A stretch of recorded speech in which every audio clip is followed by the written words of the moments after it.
Every stolen truck has a buyer waiting somewhere, a chop shop, a parts forum, a guy with a garage, and no questions asked. Take that buyer away, and the truck becomes worthless to steal, no matter how easy the ignition is to crack. These 5 pickups figured that out by accident, and professional thieves noticed years ago. Number 5 starts the list, and it's the cheapest reason on this entire ranking not to bother. 5th place, Ford Ranger, 2001 through 2011. Still trading for $2,000 to $5,000 at almost any used lot in the country. On paper, it should be an easy mark. Millions built, parts everywhere, nothing exotic guarding the ignition. National Insurance Crime Bureau theft charts tell a different story, though. Full-size trucks like the F-150 dominate stolen vehicle rankings year after year, while this smaller Ranger barely shows up on the list at all. Chop shop skip it, because strip parts don't come close to covering the risk of getting caught with a hot truck. There's a second layer working against thieves here, and it's almost accidental on Ford's part. A huge share of these Rangers left the factory with manual transmissions, and Highway Loss Data Institute figures have flagged stick-shift vehicles across nearly every category as measurably harder to steal quickly. No hot wiring shortcut works the same way once a clutch pedal is involved. Professional thieves under 30 increasingly never learn to drive one, and fumbling with a stick shift in someone's driveway at 2 isn't exactly a clean getaway. Put those two things side by side, and the Ranger becomes almost invisible to the kind of theft ring that treats stealing like a business. Low resale value on the parts, an unfamiliar transmission blocking a fast exit, and a truck that was never flashy enough to attract attention in the first place. None of that happened by design. Ford wasn't building an anti-theft truck in 2001. It was building a cheap, simple work vehicle, and cheap and simple turn out to be its own kind of armor.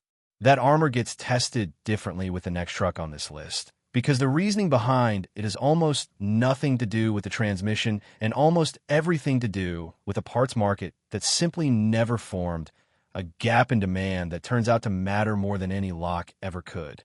4th place changes the entire logic. Chevrolet Colorado, first generation, 2004 through 2012.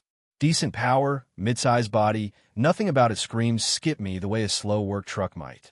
Recovery data from insurance and tracking firms places it near the bottom of theft frequency for trucks in its price bracket anyway. And the reason isn't mechanical at all. It's cultural. Colorado never built the aftermarket parts economy that turned the Silverado into a target-rich environment for chop shops. A stolen Silverado tailgate moves online within hours. A stolen set of Silverado wheels finds a buyer before the police report is even filed. Try selling stripped Colorado parts on those same forums, and listings sit there for weeks, sometimes untouched. Less demand for the pieces means less incentive to take the whole truck in the first place. And that gap in demand is the entire reason 2 nearly identical GM trucks end up on opposite ends of the same theft chart, year after year. 3rd place is where the story stops being about parts and starts being about paperwork. The Toyota Tacoma, but only the base trim work-spec versions built between roughly 1998 and 2004, before Tacoma became the enthusiast darling it is today. Strange, considering later Tacomas post some of the strongest resale numbers in the entire used truck market. An old work-spec Tacoma with cloth seats and crank windows draws almost none of that same criminal attention. The split makes sense once the money gets followed. Newer Tacomas, especially TRD trims, get targeted for their electronics and off-road hardware. Infotainment units, locking differentials, aftermarket suspension already bolted on by a previous owner. Strip a base 99 Tacoma, and what's actually left to sell? A basic radio and a bench seat nobody wants. NICB regional breakdowns from several western states have shown theft rates for pre-2005 base Tacomas sitting well under half the rate of comparable trucks from the same era. There's a mechanical quirk behind it too, one nobody advertises much. Toyota changed transponder key systems across this generation more than once. So a thief who cracks one model year's ignition might find that exact trick completely useless 18 months later on the same nameplate. Consistency is what makes theft efficient at scale, and Toyota almost by accident, broke the consistency for this specific run of trucks. 2 spots remain, and the pattern is about to flip in a direction nobody sees coming. Second place is where the pattern flips completely, because this truck isn't obscure and it isn't a base trim afterthought nobody wanted. It's the Nissan Frontier, second generation, produced from 2005 through around 2021 with barely any styling changes across that entire run. Exactly the kind of long, stable production that usually makes parts interchangeable and theft easier across a full decade of vehicles on the road. And yet recovery and insurance claims data keeps ranking the Frontier near the bottom of stolen midsize trucks nationwide, year after year, almost without exception. The explanation isn't glamorous, and it isn't mechanical either. Frontier owners simply kept their trucks. Trade-in and resale volume for this generation stayed unusually low compared to its direct rivals, which meant fewer of them ever cycled back through used lots, dealer rows, or the unattended driveways where opportunistic theft actually happens most often. A truck that rarely changes hands is a truck a thief rarely gets a clean shot at, no matter how many are technically still out there. Dealers noticed this pattern long before insurers put a name on it. Frontier trade-ins showed up on lots less often than almost any other truck in its class, and used inventory managers started treating a clean second-hand Frontier as something closer to a rare find than a routine stock item. That scarcity works 2 ways at once. It keeps resale prices stubborn even on older trucks, and it keeps the pool of available targets thin enough that a thief scouting a neighborhood is statistically less likely to even spot one sitting alone at night. Insurance analysts have started calling this the ownership loyalty effect in internal reports, and it has nothing to do with alarms, immobilizers, or steering locks.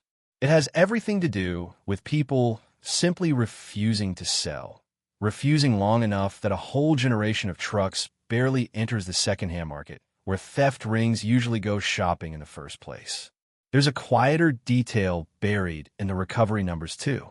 When Frontiers from this generation do get stolen, recovery rates run noticeably higher than average for the segment, according to tracking and insurance data compiled over the past several years. That's not a coincidence. It's the same long production run working against Thieves twice. Parts stayed consistent for so long that law enforcement and insurers built detailed familiarity with exactly how this truck moves through resale channels, making a stolen Frontier harder to disappear into than something rarer or more chaotic in its parts history. So the truck that should have been the easiest target on this list, mass-produced, unchanged for years, parts everywhere, turns out to be one of the hardest to actually profit from stealing. Loyalty did what no alarm system ever could, quietly, without anyone marketing it that way. One truck is left, and it breaks every single rule the first 4 just followed. It isn't cheap because it's unwanted. It isn't ignored because it's forgettable. Thieves skip it for a reason buried entirely under the hood. Number 1 isn't cheap because it's unwanted, and it isn't rare enough to explain the pattern either. It's the Honda Ridgeline, first generation, 2006 through 2014, a truck thieves actively skip even when it's sitting alone in an unlit driveway at midnight, keys nowhere near it, nothing standing guard. The reason sits under the hood, not in the theft statistics most lists quote first. Honda built the Ridgeline on a unibody platform shared with the Pilot and the Odyssey, which means its ignition and immobilizer architecture never matched anything else wearing a truck badge. Most theft rings specialize. They learn one system, one bypass point, one weak spot, and they repeat that trick across thousands of vehicles built the same way. The Ridgeline shares that weak spot with nothing. A crew that can defeat a Silverado's ignition in under 2 minutes is starting from 0 here, and 2 minutes becomes 10. 10 minutes standing next to a truck in someone's driveway is an eternity nobody in that line of work is willing to spend. NCB data on Honda models overall shows a strange split. Accords and Civics from certain years land near the top of national theft charts, mostly because their parts interchange with millions of other Hondas already on the road. The Ridgeline shares none of that interchangeability. Its bed, its cab structure, its trim pieces don't bolt onto any other Honda, let alone any other truck brand on the market. A stolen Ridgeline door panel fits exactly one thing, another Ridgeline, and there simply aren't enough of them sitting in junkyards or listed online to make stripping one worthwhile. Add Honda's reputation for engines that outlast the rest of the vehicle, and something counterintuitive happens. Owners keep Ridgelines running well past 200,000 miles instead of trading them in early, which means fewer end up sitting unattended on used lots, the exact environment where a chunk of opportunistic truck theft actually occurs in the first place. Fewer targets out in the open, parts that refuse to move on any resale market, and an electrical system nobody's bothered to crack. 3 factors, 1 outcome. A truck that criminals have quietly, collectively decided isn't worth the gamble. That's the pattern running underneath all 5 trucks on this list, and it was never really about the price tag. It was about what happens after the theft, whether the parts sell, whether the ignition cooperates, whether the truck disappears into a resale pipeline, or just sits there unwanted, exactly like it was before somebody broke the window. Understanding that logic is worth more than any alarm system, because it explains which trucks actually need one and which ones, statistically, almost never do. If one of these 5 matches what's parked outside right now, that's one less thing to lose sleep over.